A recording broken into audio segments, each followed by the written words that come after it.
Sumunod na nagbahagi ang isa pang member ng grupong Smiling Angels na si Clifford.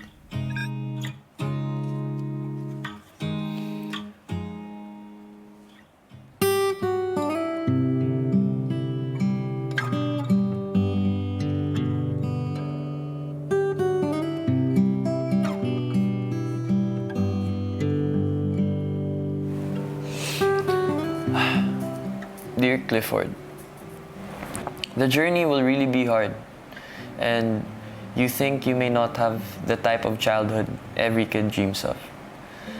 Pangarap mong maging basketball player, pero dahil sa voice lessons mo, lagi kang napupull out sa trainings. May mga panahon na kailangan mong kumanta o mag-perform sa stage kahit ayaw mo. I know na di mo kayang ipalabas to dahil ikaw ang pinaka-spoiled na bata ng magulang mo.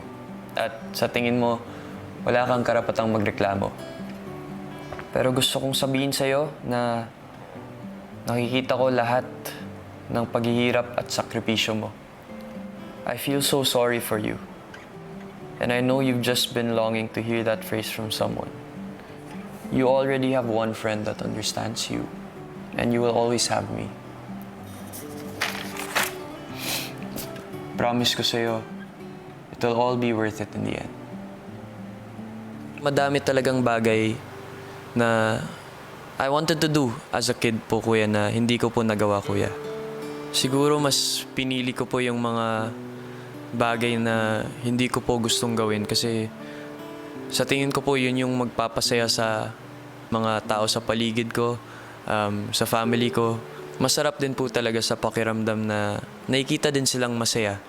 Na kahit minsan medyo nahihirapan na rin po ako, kuya.